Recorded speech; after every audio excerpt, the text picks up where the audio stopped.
किसी ने क्या खूब कहा है कि जंगल में जो सीधे पेड़ होते हैं वो सबसे पहले काटे जाते हैं और जो टेढ़े मेढ़े तिरछे पेड़ होते हैं वो सदियों तक जंगल में खड़े रहते हैं। एक बच्चा अपने पिता के साथ एक जंगल में घूमने के लिए जाता है। वो दूर से देखता है कि एक शेर एक हिरण का शिकार कर रहा था। उस बच्चे के मन में ये दृश्य देखकर एक करुणा का भाव उदय होता है। वो अपने पिता से कहता है कि पिताजी, ये हिरण तो कमजोर है और वो शेर उसको खा रहा है, हमें उस हिरण को बचाना चाहिए। ये सुनकर पिता कहते हैं, लेकिन वो शेर भी तो भूखा है, अगर तुम हिरण को बचाओगे तो तुम शेर के लिए बुरे बन जाओगे। तो इस परिस्थिति में तुम क्या कर सकते हो? अब ये बात हम सब के लिए सोचने की है कि एक जगह जहाँ हम किसी का फायदा कर रहे होते हैं, दूसरी जगह किसी का नुकसान कर रहे होते हैं। जैसे एक सिक्के के दो पहलू होते हैं, उसी तरह अच्छाई और बुराई के भी दो पहलू होते हैं। तो सवाल ये है कि किसी आदमी को कोई अच्छा काम करना है, अच्छा बनना है, तो वो किस तरह का काम करे जो किसी को आहत ना पहुंचाए।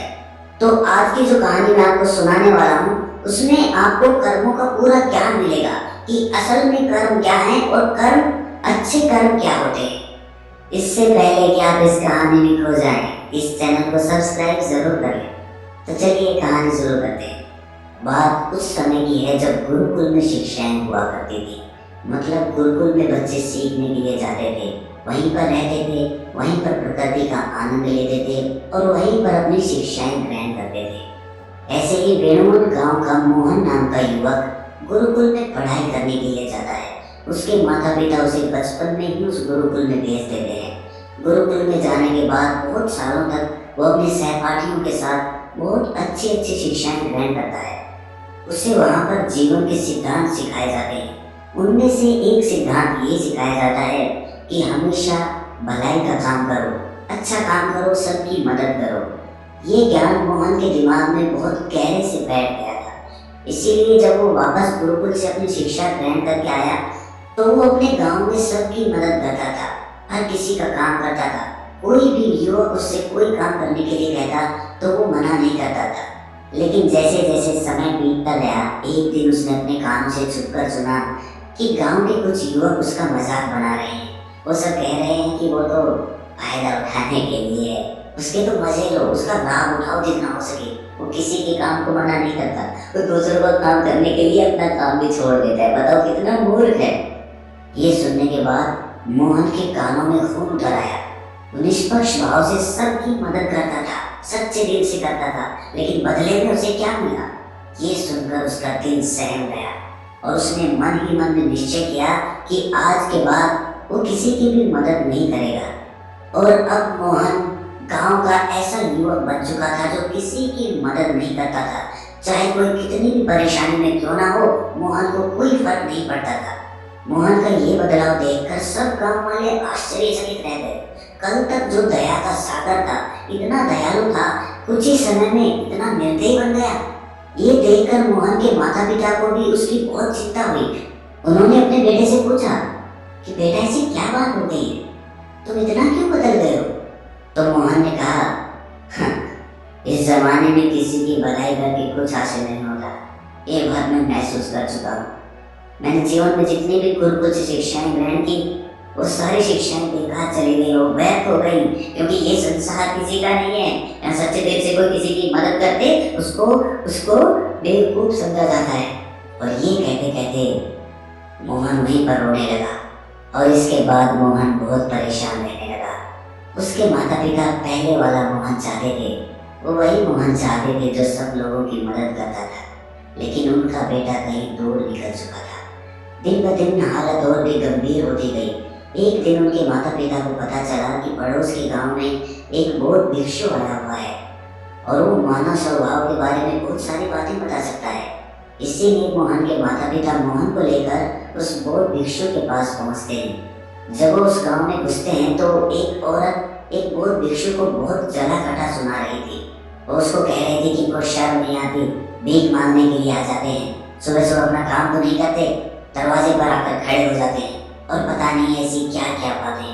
लेकिन बौद्ध भिक्षु तो भिक्षा मांग कर ही खाते हैं, उन्हें तो सब कुछ सहना पड़ता है। इसीलिए वो बौद्ध भिक्षु एकदम शांत खड़ा हुआ था। उसमें क्रोध का भाव तिल का मात्र भी नहीं था। और जब उस भिक्षु को उस घर से भिक्षा नहीं मिली तो वो दूसरे घरों की तरफ निकल गया। ये सारा दृश्य मोहन भी देख रहा था।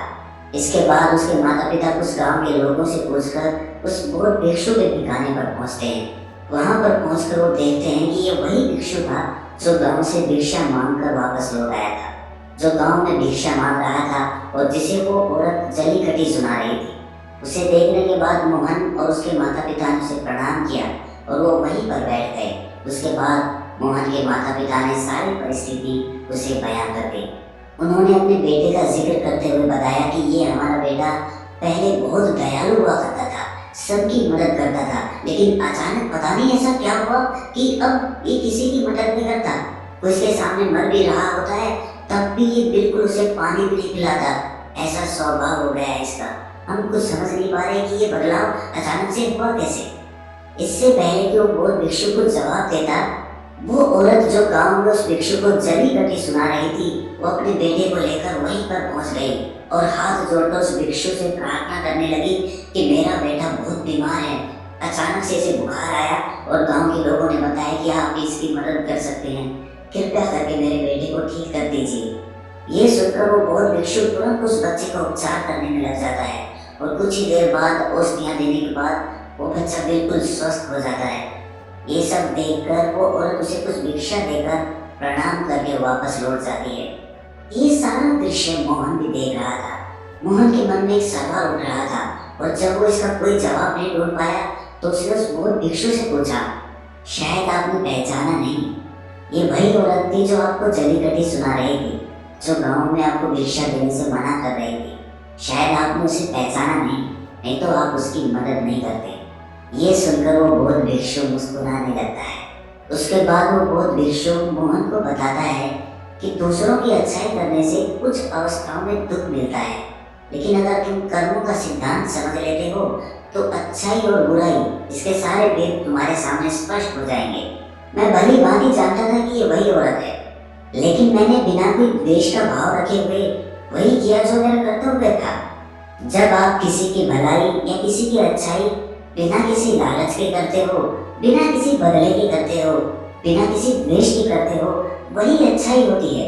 लेकिन अक्सर हम लोग जब किसी की मदद करते हैं तो हमारे मन में यही भावना बच जाती है कि बदले में वो इंसान भी मेरी मदद करे, लेकिन जरूरत पड़ने पर जब वो हमारी सहायता नहीं करता तो हमें दुख होता है। इसीलिए किसी भी इंसान के साथ बिना कुछ पाने के भाव से उसका भला करो और उतना ही भला करो जितना तुम्हारा सामर्थ्य हो, मतलब तुम्हारी आर्थिक और शारीरिक क्षमता के हिसाब से, ताकि कल को अगर वो इंसान तुम्हारे साथ बुरा व्यवहार भी करे तो तुम्हें उसका खेद ना हो, उसका पश्चाताप ना हो कि मैंने तो इसके लिए इतना कुछ कर दिया और ये मेरे साथ अब ऐसा व्यवहार कर रहा है।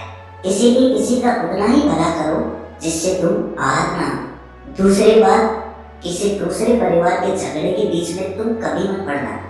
अगर कोई पति पत्नी आपस में लड़ रहे हैं और वो पति अपनी पत्नी को पीट रहा है और तुम उसे बचाने के लिए पहुंच जाते हो कि तुम भाई औरत को क्यों पीट रहे हो, तो ऐसा करना तुमको संकट में डाल सकता है, क्योंकि वही औरत जिसकी तुम मदद करने के लिए गए हो वो ये कह सकती है कि ये हमारी आपस की बात है, तुम्हें इससे क्या लेना देना, और इसका तुम्हारे पास कोई जवाब नहीं होगा। इसीलिए दूसरे के फटे में कभी टांग मत अड़ाना। अगर ऐसी स्थिति कभी पैदा हो जाए, कोई तुमसे मदद मांगे तो दरबारियों तक खबर पहुंचा दो, अदालत उसका फैसला करेगी। तीसरी बात, अपने विवेक का इस्तेमाल करो। अपनी आंखें खोलकर देखो कि किसे वास्तविक रूप से मदद की जरूरत है और कौन ढोंग कर रहा है, क्योंकि अक्सर लोग दया का पात्र होने का दिखावा करके आपको बेवकूफ बनाकर आपसे मदद ले लेते हैं। जैसे कि आज के युग में हम बहुत सारी जगहों पर देखते हैं, बस अड्डों पर, रेलवे स्टेशन पे, कि बहुत सारे छोटे छोटे बच्चे भीख मांगते रहते हैं। अब उसमें दो स्थितियां पैदा होती है। अगर आप उनको भीख देते हो तो आप भीख मांगने को बढ़ावा देते हो, और अगर भीख नहीं देते हो तो वो बच्चा शायद आज खाना भी ना खा पाए। इसीलिए ऐसी स्थिति में आपको अपने विवेक का इस्तेमाल करना चाहिए। आप उसको पैसे देने की बजाय खाना खिला सकते हो या कुछ किताबें दिला सकते हो। इसीलिए सही तरीके से मदद करने के लिए विवेक का होना बहुत जरूरी है, वरना तो आपके धन का दुरुपयोग ही होगा। और एक बात जो समझने की है कि किसी की भलाई करनी है तो खुद की भलाई करो, क्योंकि अगर तुम खुद जीवंत हो गए, अगर तुम खुद बदल गए तो पूरा जमाना अपने आप ही बदल जाएगा। इसीलिए कहीं आपने अपने मन में ये भ्रम तो नहीं बना रखा है कि मैं तो अच्छा इंसान हूँ और मैं दूसरों की मदद करता हूँ। तो वो तुम्हारा अहंकार का रूप है। इंसान कभी भी आखिर तक पूर्ण नहीं होता, और जो अपने आप को पूर्ण समझ रहा है वो धोखे में है। इसीलिए दूसरों को बदलने की बजाय खुद को बदलने पर ध्यान दें, और इसके लिए आपको भीड़ में भी अकेला रहना सीखना होगा। आप सबके साथ हैं, सब में उपस्थित हैं, लेकिन अंदर से आप एकांत हैं, अंदर से आप शांत हैं, अंदर से आप मौन हैं। जब आप अपने एकांत को देख लेते हैं तो आपकी अंतर यात्रा चालू हो जाती है। अपने अंदर के एकांत का आनंद उठाने के लिए आपको ध्यान में उतरना होगा। आपको रोजमर्रा की जिंदगी में ध्यान को एक हिस्सा बनाना होगा, ध्यान को वक्त देना होगा। उसके बाद आप पाएंगे कि आपके अंदर के एकांत के समान आनंद इस दुनिया की किसी भोग में नहीं है, किसी वस्तु में नहीं है, किसी वासना में नहीं है। नदी के किनारे पड़ा हुआ छोटा सा पत्थर भी उस नदी के बहाव से कट कट कर बहुत मुलायम हो जाता है। उसमें कोई दरार, कोई कोना नहीं बचता। उसी तरह ध्यान के निरंतर भाव में बहने से उसी तरह निर्मल हो जाता है, जिसके बाद हम किसी भी चीज़ को महसूस कर सकते हैं, जिसके बाद हम वर्तमान का मतलब समझते हैं, जिसके बाद हमारे अंदर करुणा का उदय होता है। वो करुणा जो किसी विषय वस्तु से नहीं जुड़ी हुई। इसीलिए दोस्तों, आज से ही अपनी अंतर यात्रा चालू करते हैं, अपने जीवन के आनंद को पहचाने, क्योंकि इंसान की जिंदगी बहुत छोटी होती है। पता नहीं कब आखिरी सांस आ जाए।